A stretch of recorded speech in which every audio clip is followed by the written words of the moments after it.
I really feel there were a lot of naysayers, no question about it. Very few supporters.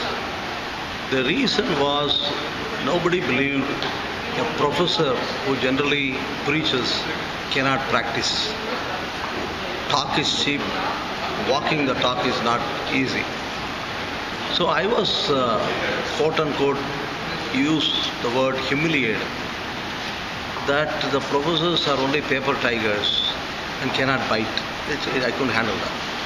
But at the same time, when I look back, there is not many professors succeeded also. The reason is they just jumped in without full preparation. Everybody talked about my vision. I do believe a vision, if it is not executed, or vision without an execution, is simply a hallucination. So I did feel I should learn.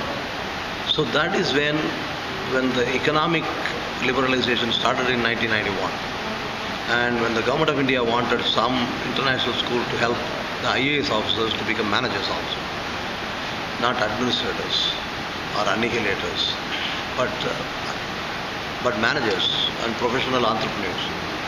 So there were three institutions fought: Harvard, Wharton, of course Kellogg. Fortunately, my proposal by the UNDP got accepted and I got close to $1 million.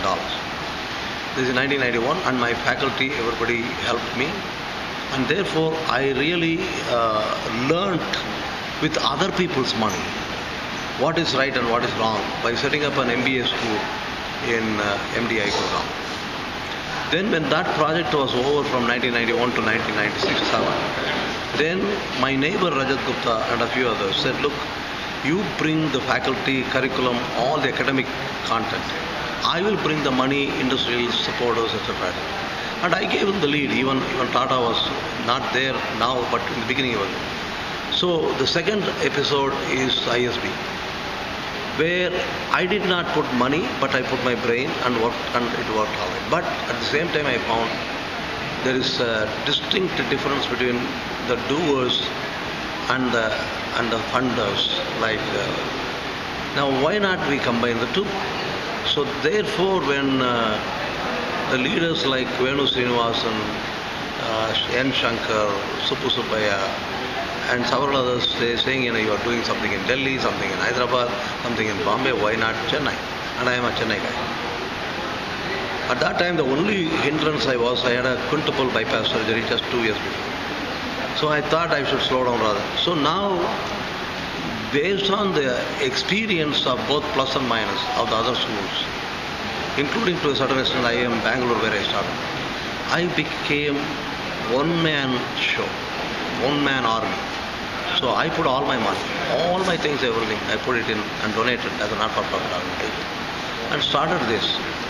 But fortunately, I had a tremendous amount of loyal supporters like Mahendra, Adi Godrej, and several others, Narayana Murthy, Ratan Tata. They were all members of the advisory board on board. So I am, in a way, why I could execute and why I have to wait till I am 64 to start this thing is I need the experience, because I am going to take both roles, financier as well as doer, together, because there is no gap in mindset. And that worked very well. But many people try to mimic or imitate what I did. I didn't have anybody who can say they succeeded. There are a lot of schools I will list. They started exactly like that, but they don't have the experience that I had, not as a teacher, but as an entrepreneur, without putting my money and learning the mistakes. So that is, in my opinion, why the nay was defeated. Then I found out I was coming to age 73, and then it is time for finding a succession plan for both ownership and leadership, and that is where Shantanu Prakash, Mohan and others came in. And they are younger, and I will still work with them, help them, but at the same time groom. So what I call it as a Vanaprastha ashram, I am taking it now, before taking the Sannyasi ashram. Grahastha I did up to 2 years back. Now I am taking Vanaprastha, and they are the Grahasthas. Now we will go to some other place and they will take over completely.